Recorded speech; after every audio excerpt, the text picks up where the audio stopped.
Hi, എല്ലാവർക്കും Sumi's food and ബേക്സിലേക്ക് സ്വാഗതം. ഇന്ന് ഞാനിത് ഉണ്ടാക്കിയിരിക്കുന്നത് മുട്ട ബിരിയാണിയാണ്.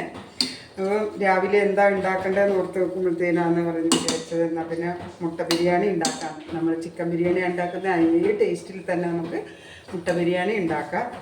അപ്പോൾ ഇത് കണ്ടോ, നല്ല അടിപൊളി മുട്ട ബിരിയാണിയാണ്. അപ്പോൾ ഇതെങ്ങനെ ഉണ്ടാക്കുന്നതെന്ന് ഞാൻ പെട്ടെന്ന് കാണിച്ചു തരാം.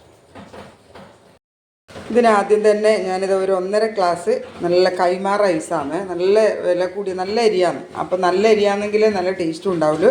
അത് ഞാൻ കഴുകി നല്ല 2-3 പ്രാവശ്യം കഴുകി സോക്ക് ചെയ്ത് വെച്ചാണ്. ഒരു 10 മിനിറ്റ് സോക്ക് ചെയ്ത് വെച്ചാണ്. ഇത് ഞാൻ ഇതിലേക്ക് അരി തോരാൻ വെച്ചിട്ടുണ്ട്. അതിൻ്റെ വെള്ളം ഈ സൈഡിലേക്ക് പോട്ടെ. അപ്പോൾ ഇത് തോർന്ന് വരുമ്പോഴത്തേന് നമുക്കിത് ഒരു കുക്കർ എടുത്ത് വെക്കാം. ഇപ്പോൾ ഇതിൽ ഞാനൊരു കുക്കർ അടുപ്പത്ത് വെച്ചിട്ടുണ്ട്. അതിലേക്ക് 1/2 ടീസ്പൂൺ നെയ്യ് ഒഴിച്ചു കൊടുത്തിട്ടുണ്ട്.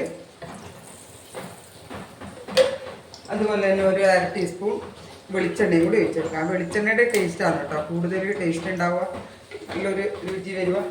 അതായത് നമുക്ക് ലാസ്റ്റ് വേണം നെയ്യ് ഒഴിച്ചു കൊടുക്കാം. അതിന് ശേഷം നമുക്കൊരു 3 ഏലക്കായ ഇട്ട് കൊടുത്തിട്ടുണ്ട്. ചെറിയ 2-3 കഷ്ണം പട്ട ഇട്ട് കൊടുത്തിട്ടുണ്ട്. ഒരു 3 ഗ്രാമ്പും കൂടി ഇട്ടിട്ടുണ്ട്. അപ്പോൾ അതൊന്ന് നന്നായി ചൂടായി വന്നാൽ മതി. അതിന് ശേഷം ഒരു വലിയ സവോള തന്നെ അരിഞ്ഞെടുത്തിട്ടുണ്ട്. അതുകൂടി നമുക്ക് ഇതിലേക്ക് ചേർത്തിട്ടൊന്ന് വഴറ്റി കൊടുക്കാം. ചെറുതായി ഒന്ന് വഴഞ്ഞു വരുമ്പം നമ്മൾ വേണമെങ്കിൽ പഞ്ചസാരയോ ഒരു നുള്ളു പഞ്ചസാരയോ ഉപ്പോ ചേർത്ത് കൊടുത്താൽ നല്ല യോജിച്ച് നല്ല ക്രിസ്പിയായി വരും സവോള. നമുക്കിതിലേക്ക് കുറച്ച് ഉപ്പ് ചേർത്ത് കൊടുക്കാം.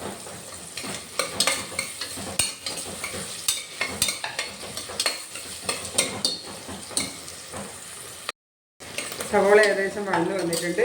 അതിലേക്ക് കുറച്ച് വലിയ തക്കാളി തന്നെയാണ് കട്ട് ചെയ്തിട്ടിട്ടുണ്ട്. അതും കൂടി ഇതിലേക്ക് ചേർത്ത് കൊടുക്കാം.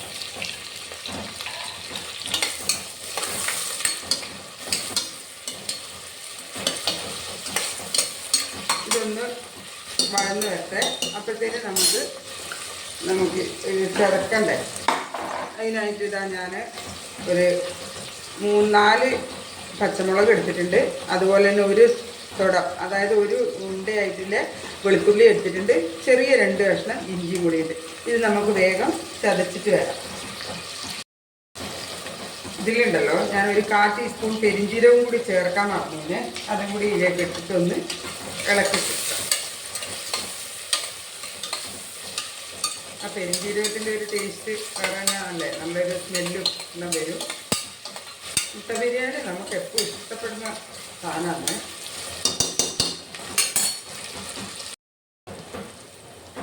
ഇനി ഇതിലേക്ക് ഞാൻ നമ്മൾ ചതച്ച് വെച്ച ഇഞ്ചി പച്ചമുളകും കൂടി ഇതിലേക്ക് ചേർക്കാം.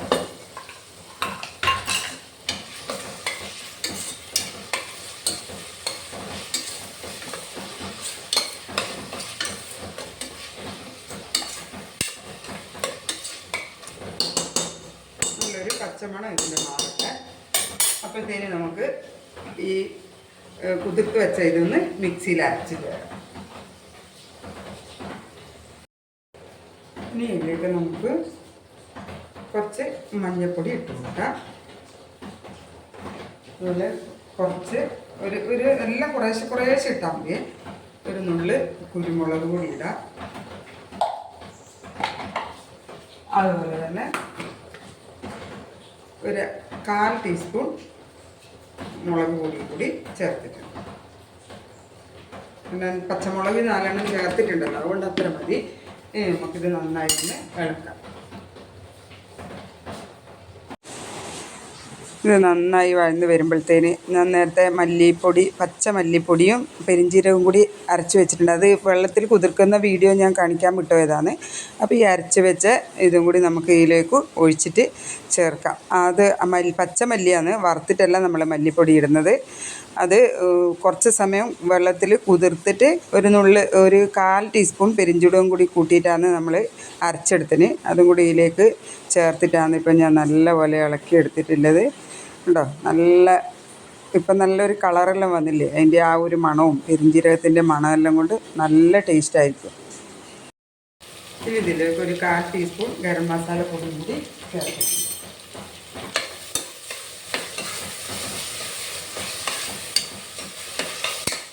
നന്നായി ഇഴന്ന് വരുമ്പോൾ ഇതിലേക്ക് 1 ടീസ്പൂൺ ചെറുനാരങ്ങ നീരും കൂടി ഒഴിച്ചു കൊടുക്കാം.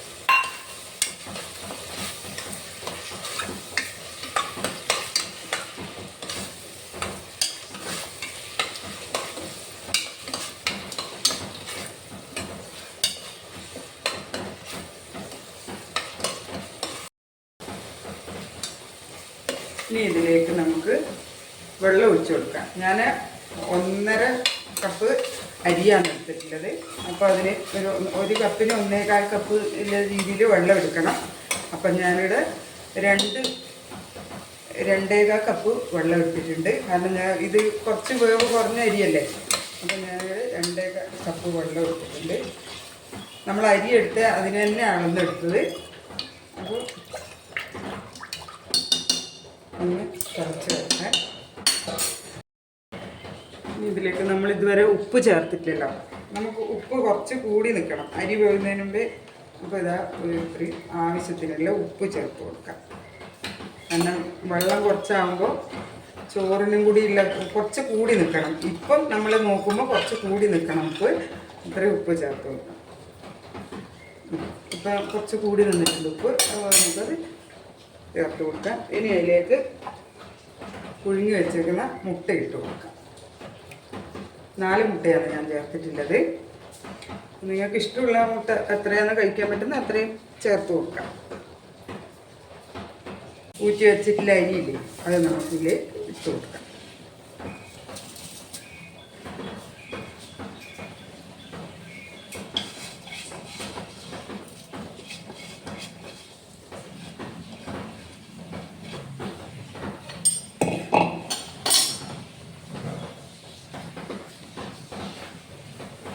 അരിയിലേക്ക് ഇട്ട് കൊടുത്തിട്ടുണ്ട്. നന്നായി ഒന്ന് ഇളക്കിയിട്ട് ഇനി ഇതിൻ്റെ സൈഡിലെല്ലാം എന്തെങ്കിലും അരിയെല്ലാം ഉണ്ട് പറ്റി ഉള്ളിയോ സവോള ഇതെല്ലാം പറ്റിയിട്ടുണ്ടോ നോക്കാം. നമുക്കിത് വെച്ച് നോക്കാം. ഇതിൻ്റെ മുകളിലേക്ക് ഞാൻ കുറച്ച് മല്ലിയില ചേർത്ത് കൊടുക്കുന്നുണ്ട്. ബാക്കി നമുക്ക് ആയിട്ടാകുമ്പോൾ ഇട്ട് കൊടുക്കാം. നമുക്ക് കുക്കർ അടച്ച് വെച്ചിട്ട് 2 വിസിൽ മതി. ഇനി എന്താ വേണ്ടതെന്ന് വെച്ചാൽ നമ്മൾ ബിരിയാണിക്ക് നെയ്യ് കുറവല്ലേ ആക്കിയിട്ടല്ലോ. അപ്പോൾ നമുക്ക് ഈ നെയ്യിലേക്ക് കുറച്ച് സവോള വഴറ്റിയിട്ട് അതിൻ്റെ മുകളിൽ ഇട്ട് കൊടുക്കാം. അതിനായിട്ട് കുറച്ച് നെയ്യ് ഒഴിച്ചിട്ടുണ്ട്. നെയ്യ് ചൂടാകുന്നുണ്ട്. അപ്പോൾ അതിലേക്ക് നമുക്ക് സവോള ചെറുതായി അരിഞ്ഞിട്ട് അയക്കണേ. വലുതായിട്ട് തന്നെ നമ്മൾ സാധാരണ ബിരിയാണിയിൽ ഇടുന്ന പോലെ തന്നെ ആക്കാം. അതൊന്ന് അരിഞ്ഞിട്ട് ഇതിൽ അണ്ടിപ്പരിപ്പെല്ലാം വേണമെങ്കിൽ ഇടാം. ഞാൻ മുന്തിരിങ്ങ എടുത്തിട്ടുണ്ട്. ഉണക്കമുന്തിരി. അണ്ടിപ്പരിപ്പ് പിന്നെ ഇല്ല, തീർന്നു പോയിട്ടുണ്ട്. അതിനിടാം. ഉള്ളി നല്ല മുരിഞ്ഞ് വരുന്നുണ്ട്. ഇതിലേക്ക് നമുക്ക് ഉണക്കമുന്തിരിയും കൂടി ഇട്ട് കൊടുക്കാം. അതിൽ ഈത്തപ്പഴം ഇഷ്ടപ്പെടുന്നവർക്ക് ഈത്തപ്പഴം കൂടി ഇട്ട് കൊടുക്കാം കേട്ടോ. ഇത് മുന്തിരിക്ക് പകരം മുന്തിരി ഒരു ചെറിയ പുളിപ്പ് വരും. പക്ഷേ ഈത്തപ്പഴം ഇട്ടാൽ നല്ലൊരു മധുരമല്ലേ ഉണ്ടാവുക. അത് വേണമെങ്കിൽ അത് ഇട്ട് കൊടുക്കാം. പിന്നെ ഇപ്പം മുന്തിരി തന്നെ ചേർത്ത് കൊടുത്തു. ആവശ്യമുള്ളവർക്ക് കുറച്ചും കൂടി നെയ്യ് ഒഴിക്കാം. പിന്നെ നെയ്യ് അത്ര മതിയെന്ന് വിചാരിച്ചിട്ടാണ്. നമ്മുടെ മുട്ട ബിരിയാണിയുടെ ആയിട്ടുണ്ട്. ഉണ്ടാവും നല്ല മണവും കളറും. പിന്നെ അതിലേക്ക് നമുക്ക് കുറച്ച് മല്ലിയില മുകളിലേക്ക് ഇട്ട് കൊടുക്കാം. അതുപോലെ തന്നെ ഞാൻ വറുത്ത് വെച്ച സവോള ഇതും കൂടി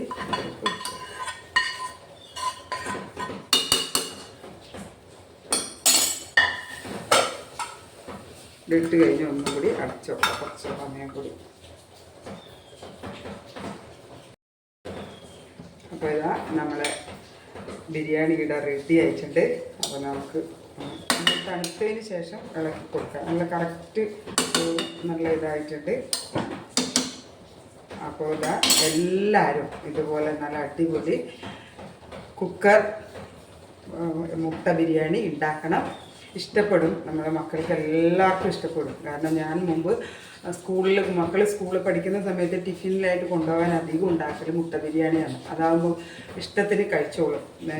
അപ്പോൾ ഇത് ബലം വരാതിരിക്കാൻ വേണ്ടി നമ്മൾ കുറേ കൂടുതലാക്കുന്നത് ഡാൽഡയിലാക്കിയാൽ ചോറിന് ബലം വരില്ല, നല്ല മയത്തിൽ തന്നെ നിന്നോളും. പക്ഷെ നമ്മുടെ വീട്ടിലേക്ക് ആവശ്യത്തിന് ആക്കുമ്പോൾ നമുക്ക് നെയ്യിൽ തന്നെ അല്ലെങ്കിൽ വെളിച്ചെണ്ണയിൽ തന്നെ ഉണ്ടാക്കുന്നതാണ് ടേസ്റ്റ് ഉണ്ടാവുക. അപ്പോൾ എല്ലാവരും ഉണ്ടാക്കി നോക്കണം. ഇഷ്ടപ്പെട്ടാൽ ലൈക്ക് ചെയ്യുക, ഷെയർ ചെയ്യുക, സബ്സ്ക്രൈബ് ചെയ്യാത്തവരുണ്ടെങ്കിൽ സബ്സ്ക്രൈബും കൂടി ചെയ്യണേ. അതിൻ്റെ കൂടെ ബെല്ലൈക്കണും കൂടി ഇട്ടാൽ മാത്രമേ ഞാൻ ഇടുന്നതിൻ്റെ നോട്ടിഫിക്കേഷൻ എല്ലാവർക്കും വരുള്ളൂ. Okay, by.